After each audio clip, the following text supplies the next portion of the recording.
എന്നിട്ട് ഇവളെന്നെ ബ്ലോക്ക് ചെയ്ത് പോയപ്പോ ഞാൻ ആകെ ആകെ അങ്ങോട്ട് ഇല്ലാണ്ടായി. സത്യം പറഞ്ഞ ഒരു കോണ്ടാക്റ്റും ഇല്ല. 1-2 ആഴ്ച കഴിഞ്ഞിട്ടാണ് എനിക്കൊരു ഹായ് വന്ന് അവളുടെ അക്കൗണ്ടിൽ ചെയ്തു. ഞാൻ എന്ന് പറഞ്ഞിട്ട് ഭയങ്കര സന്തോഷത്തിൽ ഫോണൊക്കെ എടുത്ത് നോക്കണേ. എനിക്ക് ദേഷ്യവും ഉണ്ട്, സങ്കടവും ഉണ്ട്, എന്തൊക്കെയൊക്കെ ഉണ്ട്. അപ്പൊ ഞാൻ എല്ലാം ഇവളുടെ അടുത്ത് എക്സ്പ്രസ് ചെയ്യും. എനിക്കിങ്ങനെ ഒരാളുടെ അടുത്തും ഒന്നും എക്സ്പ്രസ് ചെയ്യാണ്ടിരിക്കുന്ന ഇഷ്ടമല്ല. അപ്പൊ പറഞ്ഞു, നിനക്ക് അറിഞ്ഞൂടെ എന്റെ വില, മറ്റേതാണ് മറിച്ചേതാണ്, എനിക്ക് എത്ര പേര് മെസ്സേജ് അയക്കണ്ടിട്ടാ എന്നൊക്കെ പറഞ്ഞിട്ട് ഞാൻ എന്റെ സ്ക്രീൻ റെക്കോർഡൊക്കെ കാണിച്ചു കൊടുത്ത്.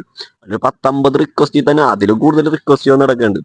ഇതൊക്കെ ഞാൻ കാണിച്ചു കൊടുത്തപ്പോ തന്നെ ഇവള് അതിന് ഞാൻ എന്ത് ചെയ്യണം എന്ന് ചോദിച്ചു. അപ്പൊ എന്ത് പറയാന്, ഞാൻ പറഞ്ഞു, എടോ എനിക്ക് ഇഷ്ടം തോന്നി ഞാൻ പറഞ്ഞു. ഞാൻ ഫേക്കായിട്ട് അത് ഉള്ളിൽ കൊണ്ട് നടന്നിരുന്നെങ്കിൽ നാളെ ഒരിക്കലും ആരെങ്കിലും പറഞ്ഞ് താൻ അറിഞ്ഞു കഴിഞ്ഞാൽ താനെന്ത് ചിന്തിക്കും, ഇവനെന്ത് വൃത്തികെട്ടവനാണ് എന്നല്ലേ.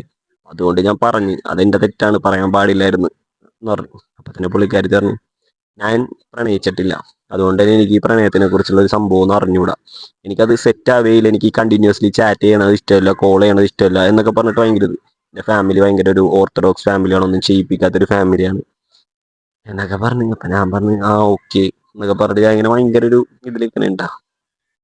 അടുത്ത പാർട്ടി പറയാം.